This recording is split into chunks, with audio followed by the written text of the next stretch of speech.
Assalamualaikum warahmatullahi wabarakatuh. Perkenalkan, saya Ika Rahmawati CGP Angkatan 9. Kali ini saya akan menampilkan video tugas 1.4.A.8 modul 1.4 budaya positif, yaitu koneksi antar materi, keterkaitan antar materi modul 1.1, 1.2, 1.3, dan 1.4. Dan selanjutnya perkenalkan, ada Ibu Kunto Wijayandani, fasilitator, Ibu Maisha, pengajar praktik.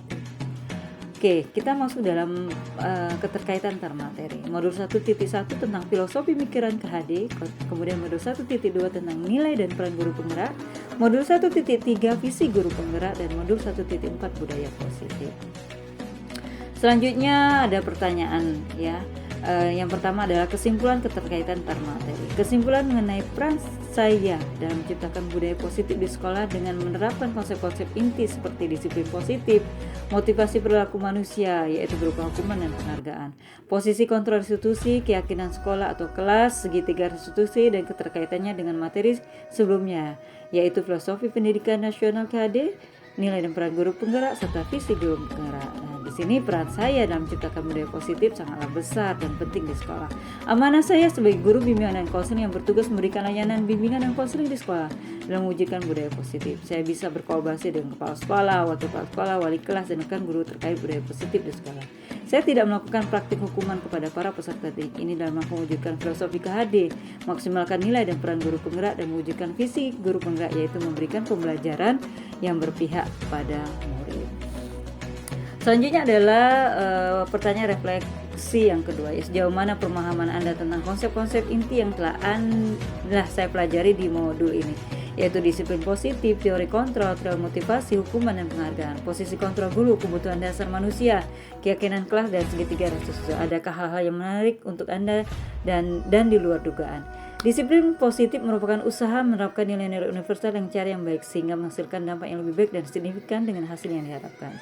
Oleh karena itu, kita harus memahami tentang posisi kontrol dan sebaik mungkin menghindari posisi sebagai penghukum, tapi lebih memposisikan diri sebagai manajer. Dalam menyelesaikan permasalahan siswa, kita harus memahami kebutuhan dasarnya agar tepat membimbing siswa dalam mencari solusi dan memudayakan mereka untuk dapat solutif mencari pemecahan menggunakan segitiga restitusi dan berpegang teguh dengan keyakinan kelas atau sekolah. Hal ini menarik di luar dugaan. Modul 1.4 adalah ternyata saya masih belum baik dalam menyelesaikan masalah karena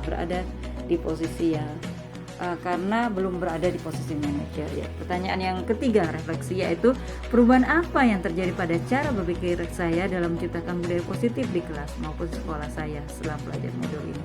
Jadi jawaban saya adalah perubahan yang terjadi dalam menciptakan budaya positif di kelas dan sekolah saya adalah saya harus menyadari di posisi kontrol mana kita selama ini ketika menghadapi masalah. Dan setelah mempelajari modul 1.4, saya bertekad untuk berada dalam posisi kontrol manajer dan menjalankan segitiga restitusi dalam mewujudkannya.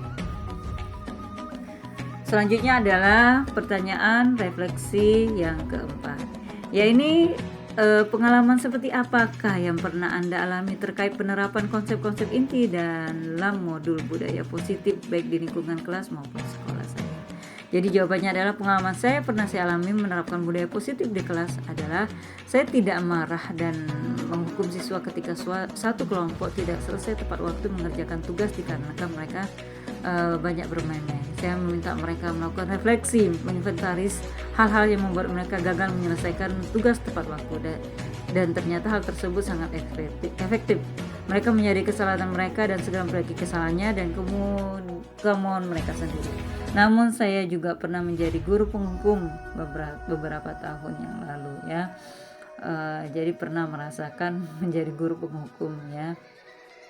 Selanjutnya adalah pertanyaan refleksi yang kelima, yakni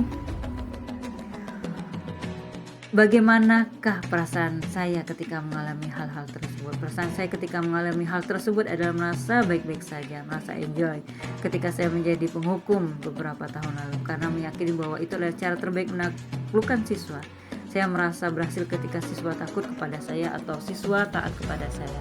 Dan setelah mulai melakukan budaya positif, saya merasa ada pengalaman baru yang menyenangkan. Karena sejatinya ketika kita marah atau menghukum, maka hal tersebut menghabiskan banyak energi dan melelahkan. Selanjutnya ada pertanyaan refleksi yang keenam, yaitu menurut saya ya, terkait pengalaman dalam penerapan konsep-konsep tersebut, hal apa sajakah yang sudah baik, adakah yang perlu diperbaiki? Hal yang sudah baik adalah ketika saya telah mengetahui posisi kontrol mana yang sering saya lakukan ketika menyelesaikan permasalahan. Dan yang perlu diperbaiki adalah agar penerapan segitiga restitusi dengan baik agar posisi kontrol manajer dapat terus dilaksanakan.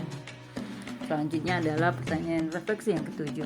Sebelum mempelajari modul ini ketika berinteraksi dengan murid, berdasarkan 5 posisi kontrol, posisi manakah yang paling sering Anda pakai dan bagaimana perasaan Anda saat itu setelah mempelajari modul ini? Posisi apa yang Anda pakai dan bagaimana perasaan Anda sekarang, apa perbedaannya?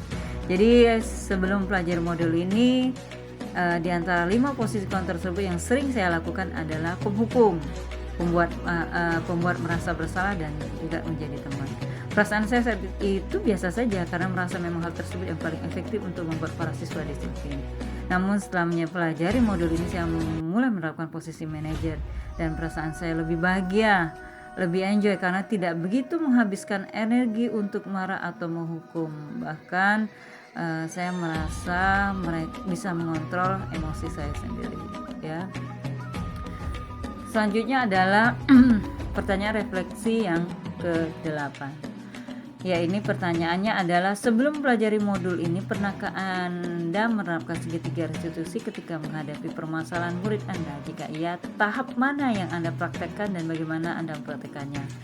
Sebelum saya mempelajari modul ini, mungkin saya pernah menerapkan segitiga restitusi walau tidak menyadarinya. Namun saya menerapkan secara tidak sempurna, yaitu hanya dengan memvalidasi kesalahan dan tidak tajam dalam menanyakan keyakinan.